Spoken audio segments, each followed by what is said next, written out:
Bismillahirrahmanirrahim. Assalamualaikum warahmatullahi wabarakatuh. Alhamdulillahirrabbilalamin.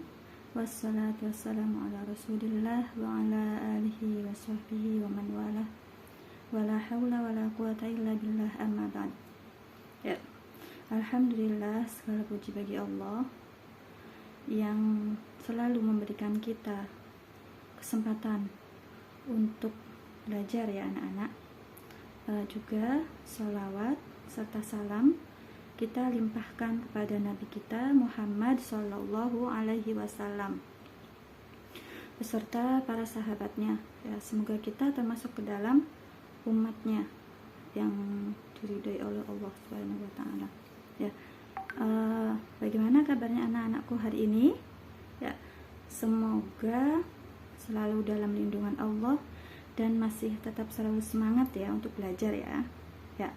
Sebelum kita mulai ke materi ya, seperti biasa Ibu akan mengajak kalian bermain dulu ya. Kita bermain dulu ice breaking ya.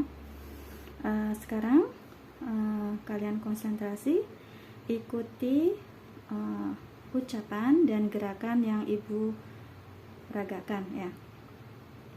Ketika Ibu bilang gajah itu besar ya, tangan kalian membesar ya. Gajah itu besar ya. Coba kita ulang lagi. Gajah itu besar ya anak-anak. Sekarang kita clue yang kedua. Ada clue yang kedua. Semut itu kecil ya.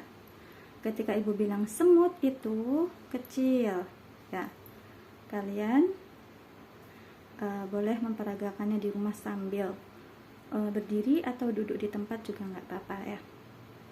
Yang ketiga adalah ular itu panjang ya, tangan kakak memanjang. Ketika Ibu bilang ular itu panjang ya. Terus ada satu lagi, cacing itu pendek ya. Ketika Ibu bilang cacing itu pendek ya. Coba kita ulang lagi dari pertama ya.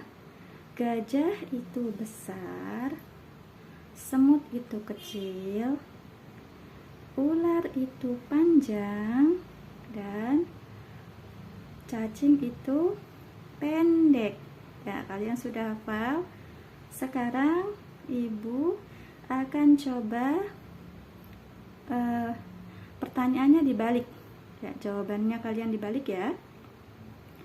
Jika Ibu bilang gajah itu besar, gerakan tangan kalian mengecil seperti semut ya. Lalu ketika Ibu bilang ular itu panjang, gerakan kalian kebalikannya seperti cacing. Ular itu panjang, kalian tangannya memendek ya. Ini gunanya melatih untuk konsentrasi kalian agar kalian lebih siap dalam menerima pelajaran baru ya. Yuk kita coba ya. Konsentrasi, kalian boleh berdiri ataupun duduk juga nggak apa-apa ya. Yuk. Gajah itu besar, semut itu kecil, ular itu panjang, cacing itu pendek ya. Sekarang Ibu diam enggak memakai gerakan, kalian konsentrasi dengan yang Ibu ucapkan ya. Ingat, jawabannya adalah kebalikannya ya. Yuk. Cacing itu pendek, semut itu kecil, gajah itu besar, ular itu panjang ya. Alhamdulillah kalian sudah happy. Sekarang kita akan melanjutkan materi berikutnya. Kita simak ya anak-anak dengan baik ya. Dan jangan lupa kalian like, komen, dan subscribe di bawah ini ya. Syukran.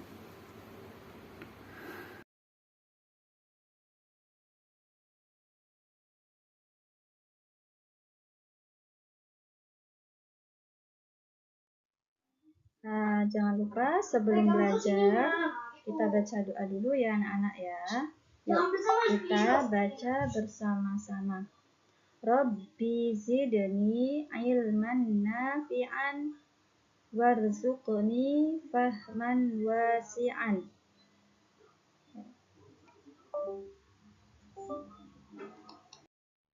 Ya. Kita sekarang akan membahas hukum nun sukun dan tanwin. Ya. Silahkan anak-anakku buka buku pelajaran Al-Quran Hadis ya, bab hukum nun sukun dan tanwin. Nun sukun dan tanwin itu terbagi menjadi 4 ya. Yang pertama adalah izhar halqi. Yang kedua adalah idgham. Yang ketiga itu iqlab. Yang keempat ikhfa.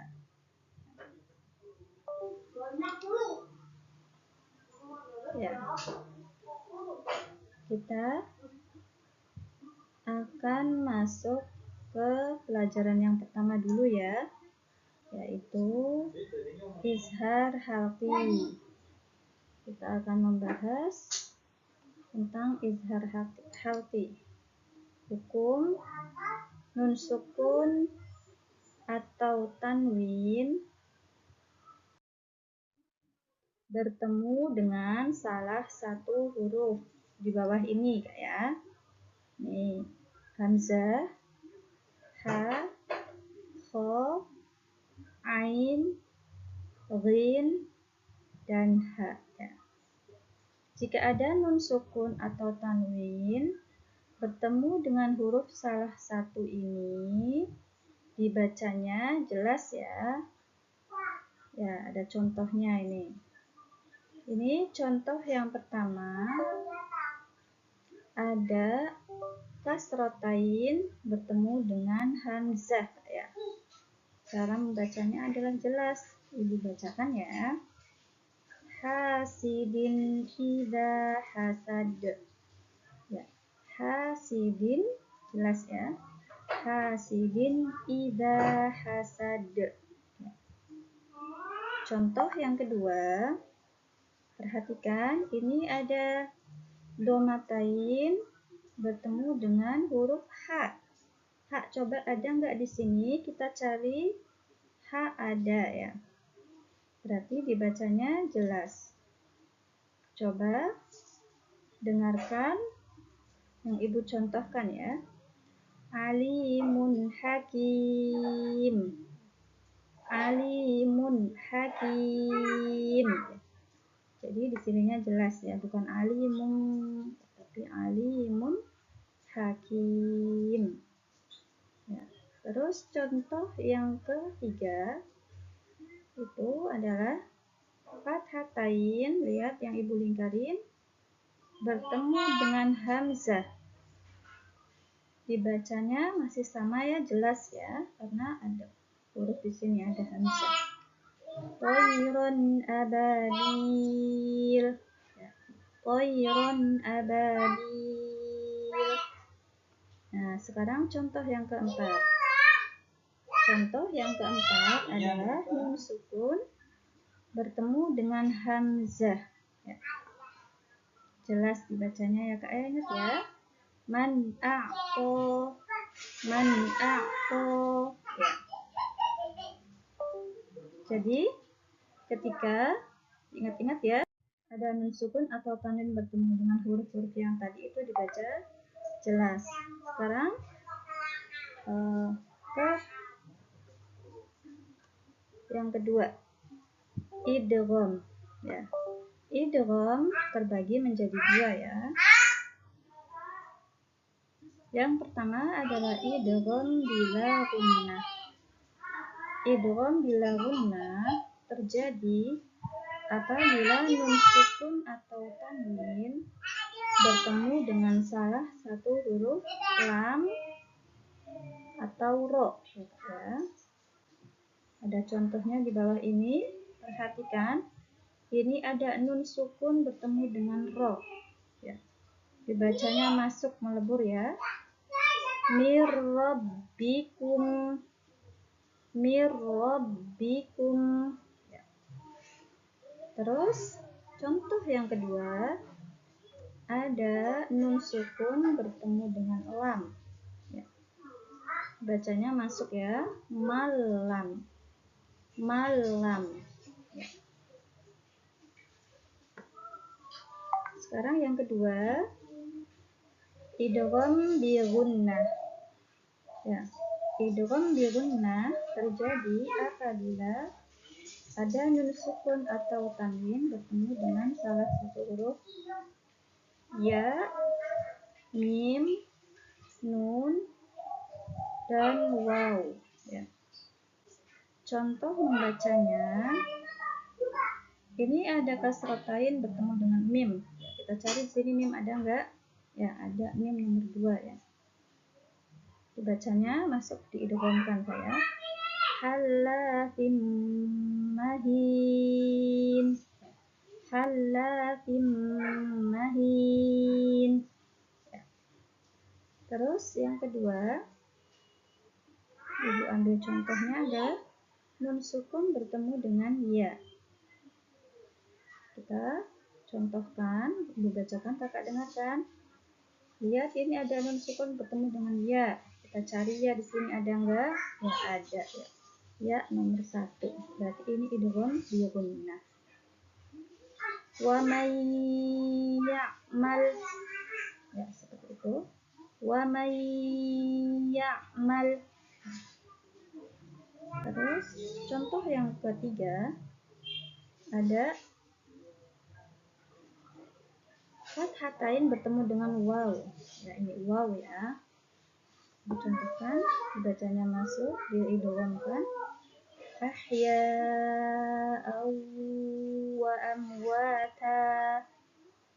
Ahya'aw wa amwata.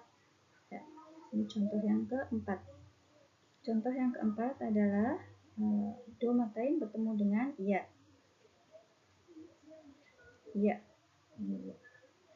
Masuk dibacanya melebur Kak ya.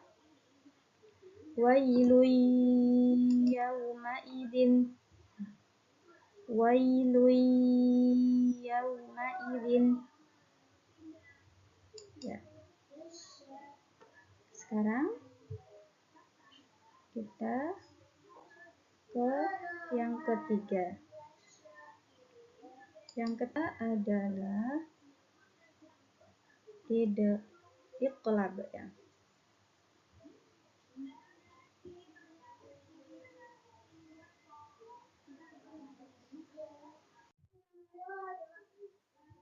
Iqlab terjadi apabila ada nun sukun atau tanwin bertemu dengan huruf ba. Ya. Iqlab cuma ada satunya huruf Kak ya, diingat-ingat adalah ba. Ya.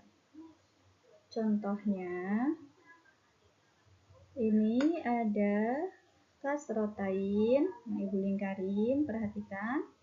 Bertemu dengan mana baknya? Ini baknya. Baknya ada kasrohnya ya. Kadzabat qaumu Lutim bin nudur. Nah, dibacanya masuk ya. Dileburkan dengan baknya. Kadzabat qaumu Lutim bin nudur.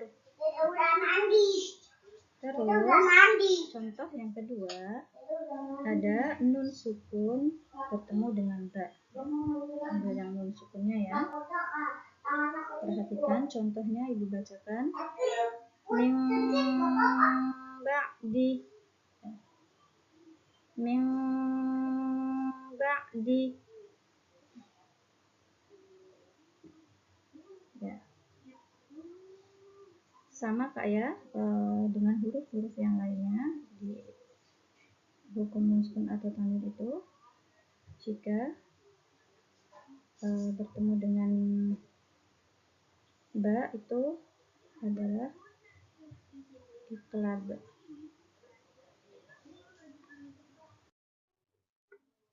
Sekarang yang keempat adalah ikhfa hakiki.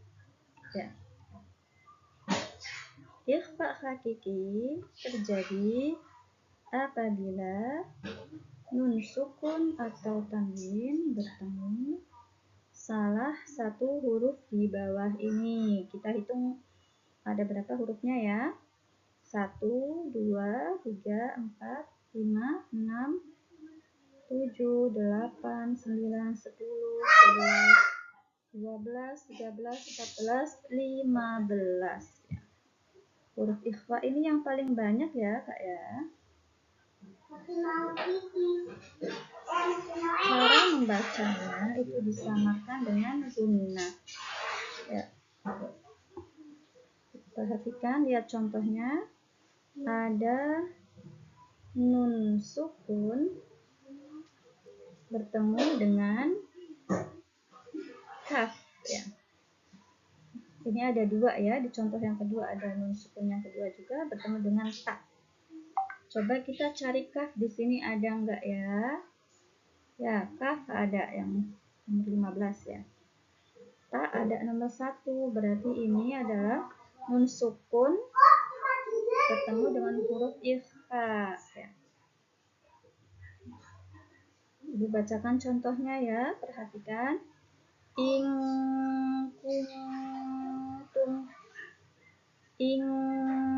kuntum ya.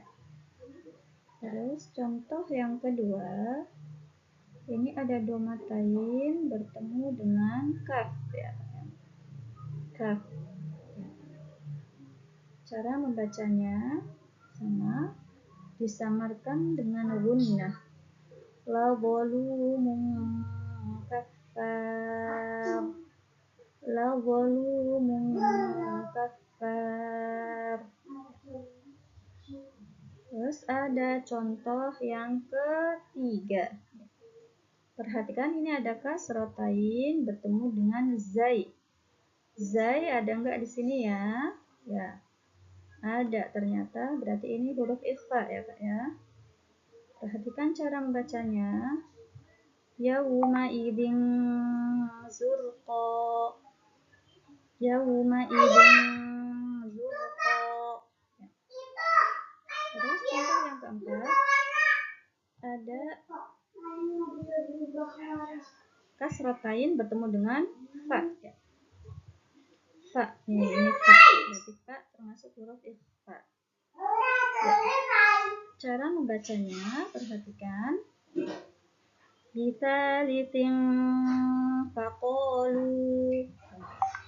Bitalitin faqalu. Ya, demikian tadi sudah Ibu jelaskan pengertian tentang hukum nun sukun atau tanwin. Ya. Semoga kalian bisa mengamalkannya ketika membaca Al-Quran.